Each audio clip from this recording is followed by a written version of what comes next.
سر یہ پاکستان اس وقت بہت سی چیلنجز کو فیس کر رہا ہے. ایک طرف گلیشیئرز پگھل رہے ہیں اور بڑی جلدی ہی پگھلنا شروع ہو گئے, ابھی تو گرمی بھی پیک پر نہیں پہنچی, اور دوسری طرف ہیٹ ویوز آ رہی ہیں, سیلاب ہے, خشک سالی ہے, مطلب بیک ٹو بیک ہمارے سامنے بڑی ہی چیلنجز ہیں. لیکن دیکھا جائے تو آنے والے ٹائم میں یہ صورتحال اس سے مزید کتنی کرٹیکل ہو سکتی ہے؟ جی بسم اللہ الرحمن الرحیم. دیکھیں جو کلائمیٹ چینج کا ایشو ہے, جو موسمیاتی تبدیلیاں اس وقت ساری دنیا میں رونما ہو رہی ہیں. پاکستان بڑے سالوں سے اس کی زد میں ہے, اور اگلے آنے والے جو سال ہیں اس کے اندر بھی پاکستان نے اسی کی زد میں رہنا ہے. یہ تمام جو ہماری سائنٹیفک رپورٹس ہیں وہ اس کی طرف اشارہ کر رہی ہیں کہ کلائمیٹ چینج کی وجہ سے جو 5 بڑے اثرات تمام دنیا میں رونما ہو رہے ہیں, جس کے اندر فلڈز ہیں, ڈراؤٹس یا خشک سالی جو آپ نے بات کی, فارسٹ فائرز ہیں, اسی طرح آپ کے جو سائیکلونک ایکٹیویٹی ہوتی ہے سمندر کے ساتھ, اور اس کے ساتھ ساتھ جو آپ کے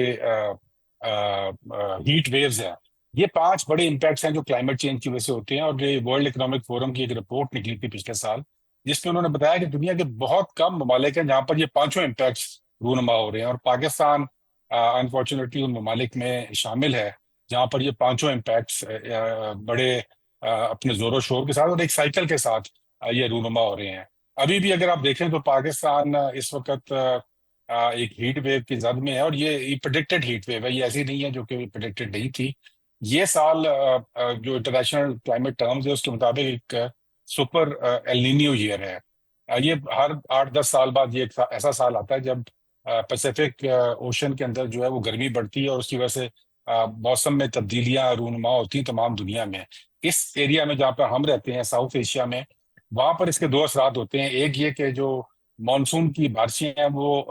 کم بارشیں ہوتی ہیں, یا سپریس مانسون ہوتا ہے, اور دوسرا یہ کہ ہیٹ ویو زیادہ ہوتی ہے اور گرمی زیادہ پڑتی ہے, جس کی وجہ سے پھر اپنے جو اس کے اثرات ہیں کہ گلیشیئرز آپ کے زیادہ پگھلتے ہیں, اس کی وجہ سے آپ کی فلڈنگ زیادہ ہوتی ہے, فلیش فلڈ اسپیشلی جو بہت جلدی اور بہت چھوٹے ٹائم میں فلڈز آتے ہیں, اور جو کلاؤڈ برسٹ ہیں وہ بڑھ جاتے ہیں. تو یہ ایک پریڈکٹڈ ایلیمنٹ ہے جو کہ پاکستان جس میں سے اس وقت گزر رہا ہے. اور اس وقت بھی آپ دیکھیں تو کئی شہر ہمارے ہیٹ ویو کی زد میں ہیں, اور یہ آگے آنے والے دنوں میں اس ہیٹ ویو نے بڑھنا ہے, اور اس کے جو اثرات ہیں وہ کافی مشکل اثرات ہیں جن کے ساتھ ہمیں تیاری کے ساتھ ڈیل کرنا چاہیے. انفارچونیٹلی ہم نے یہ دیکھا کہ پچھلے سال بھی آپ نے دیکھا بہت بڑے فلڈز آئے پاکستان کے اندر, جس سے کہ جو بہت بڑے لیسنز دے کے گئے پاکستان کو. ایک سب سے بڑا لیسن یہ تھا کہ آپ قدرت کے ساتھ جنگ نہیں لڑ سکتے, اور اگر آپ قدرت کے ساتھ جنگ لڑنے کی کوشش کریں گے, اور اگر آپ درختوں کو کاٹ دیں گے اور اپنے فلڈ پلینس کے اندر گھر بنا دیں گے اور آبادیاں کر دیں گے وہاں پہ, تو پھر یہ فلڈز اور جو قدرت ہے وہ اپنا بدلہ لے گی. بدقسمتی یہ ہے کہ ہم نے اس وقت بھی ایک کلائمیٹ ایمرجنسی لگائی پرائم منسٹر صاحب نے, اس کی ایک کمیٹی بنائی گئی کہ ہم اس کے ساتھ ڈیل کریں گے, لیکن وہ پھر جب جس طرح فلڈ گیا اسی کے ساتھ وہ کلائمیٹ ایمرجنسی بھی غائب ہو گئی, اور آج ہم پھر اسی دور کے اندر گھسنے والے ہیں جب یہ کلائمیٹ چینج کے امپیکٹس پاکستان میں آئیں گے, اور ہماری تیاری انفارچونیٹلی وہ نہیں ہے جو ہونی چاہیے تھی. یہ بتائے گا کہ پاکستان تو ویسے ٹیکنیکلی کم کاربن کے اخراج کرنے والے ممالک کی فہرست میں شامل ہے جو کہ اتنا زیادہ ڈیمیج نہیں پیدا کریں. دوبارہ کریں سوال. یہ بتائے گا کہ پاکستان تو دنیا میں کاربن کا اخراج کم کرنے والے ممالک کی فہرست میں شامل ہے, اور ہم اتنا ڈیمیج کاز نہیں کر رہے ہیں انوائرمنٹ کو, لیکن اس کے باوجود بھی خیبر پختونخوا میں, سندھ میں, بلوچستان, پنجاب میں بہت سی انوائرمنٹل چینجز ہو رہی ہیں. آپ کیا سمجھتے ہیں کہ کون سا صوبہ سب سے زیادہ متاثر ہو رہا ہے, اس کو کیا پریکاشنری میجرز لینے چاہیے؟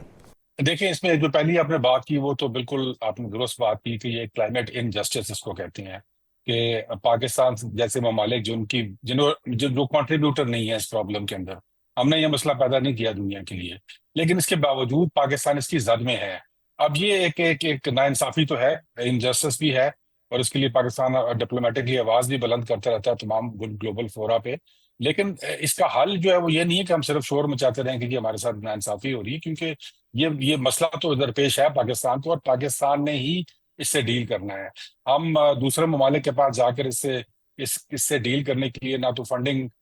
لے سکتے ہیں, اور نہ ہی وہ ہمیں فنڈنگ دیں گے جب تک پاکستان اس کو اپنی پرائرٹی نہ بنائے, اور اپنی پرائرٹی نہ بنائے اس کے لیے اپنی فنڈز اپنے بجٹ کے اندر نہ رکھے, اور اس کو ایک ایسا ایشو سمجھے جس کی وجہ سے ہماری نہ صرف ماحولیاتی مسائل پیدا ہو رہے ہیں، بلکہ اس کے ساتھ ساتھ ایک یہ ہیومن ایشو ہے، اس کے ساتھ ساتھ ایک اکنامک ایشو ہے. ہماری تقریباً 7 سے 8% GDP ہر سال اس کی وجہ سے نقصان اٹھاتی ہے، اور وہ ضائع ہو جاتی ہے جب ہم غلط انفراسٹرکچر بناتے ہیں اور غلط پلانس کے ساتھ اس کے ساتھ ڈیل کرتے ہیں. تو اس لیے اس کے ڈیل کرنے کے لیے ہمیں اس کو انجسٹس تو ضرور سمجھنا ہے، لیکن ڈیل اس کے ساتھ ہم نے خود کرنا ہے، پاکستان نے اپنے پلانس کے ساتھ، اپنی اسٹریٹجیز کے ساتھ، اپنی فنڈنگ کے ساتھ. اور دوسرا آپ نے جو اس کے ساتھ ملحقہ سوال کیا وہ یہ کیا کہ ساؤتھ ایشیا سارا اس سے بالکل متاثر ہے، سارا ایریا یہ اس کی زد میں ہے، لیکن پاکستان میں جو پروونس سے زیادہ متاثر ہیں وہ KP کے ہیں، کیونکہ وہ KP ایک انکلائن کے اوپر ہے. پاکستان پورا ملک ہی سمجھیں جس کو ایک one of the most inclined countries کہا جاتا ہے، کیونکہ ہم شروع ہوتے ہیں K2 سے which is the second highest point in the world, اور پھر ہم سطح سمندر تک 2000 کلومیٹر میں آ جاتے ہیں. تو جیسے ایک سلائیڈ ہوتی ہے اس طرح پاکستان کی جیوگرافی ہے، اور اس میں سب سے زیادہ جو انکلائن ہے وہ KP کے اندر ہے، کیونکہ وہاں پر آپ یکدم ڈراپ کرتے ہیں اس انکلائن کے اوپر. اس کے اثرات یہ ہیں کہ جب آپ کے گلیشیئرس پگھلتے ہیں نارتھ میں، وہ بھی ہمارا اللہ تعالیٰ کی طرف سے دیا ہوا ایک خزانہ ہے کہ پاکستان ایک third pole of the world, جہاں پر جو فریش واٹر کا سب سے بڑا ذخیرہ جس کو کہتے ہیں، وہ ساؤتھ پول اور نارتھ پول کے بعد پاکستان میں نارتھ کے گلیشیئرز ہیں، جو کہ 7 سے 9 ہزار ہمارے بڑے گلیشیئرز ہیں. وہ جہاں پر ایک اللہ تعالیٰ کی طرف سے ایک رحمت ہے، وہاں پر وہ زحمت تب بن جاتے ہیں جب ہم اس پانی جب وہ پگھلتا ہے اور گرمی کی شدت کے ساتھ وہ گلیشیئرز پگھلنا شروع کرتے ہیں، تو ہم اس پانی کے ساتھ مینج اس کو ڈیل نہیں کر سکتے، اس کو مینج نہیں کر سکتے، اور وہ پھر ہمارے لیے ایک زحمت بن جاتا ہے. اور سب سے بڑی زحمت وہ KP میں بنتا ہے، کیونکہ وہاں پر اگر درختوں کی کٹائی ہوتی ہے، ہم نے دیکھا ہے کہ پچھلے 2-3 سالوں میں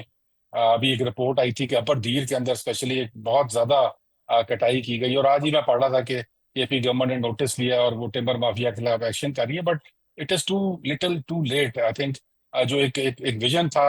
اس سے پچھلی گورنمنٹ کا بلین ٹری سونامی کا، اس ویژن کے خلاف اس وقت KP میں اقدامات کیے جا رہے ہیں. اور ٹمبر مافیا دوبارہ وہ اپر دیر کے اندر انہوں نے پورا ایک آئی تھنک 600 ہیکٹر کا فارسٹ ہے جس کو کاٹ دیا ہے. پچھلے سال ہم نے بنیر میں دیکھا کہ بنیر میں جب درخت کاٹے گئے تو وہاں پر وہ ایک پتھروں کی بارش ہو گئی، کیونکہ وہ پہاڑ جو تھے وہ بالکل ننگے تھے، اور جب بارش ہوئی اور گلیشیئرز پگھلے تو وہ بالکل ایک وہ جو پتھر تھے وہ بڑے بڑے بولڈرز نیچے آئے اور انہوں نے تباہی پھیری. تو KP is the most vulnerable province. اس کے بعد پھر پنجاب میں ڈیفینیٹلی جب فلڈ آتا ہے، اور پھر سندھ کے اندر جب وہ فلڈ جاتا ہے تو وہ بھی متاثر ہوتے ہیں. لیکن سب سے بڑا جو ولنریبلٹی ہے کلائمیٹ چینج کی پاکستان میں، وہ KP پروونس.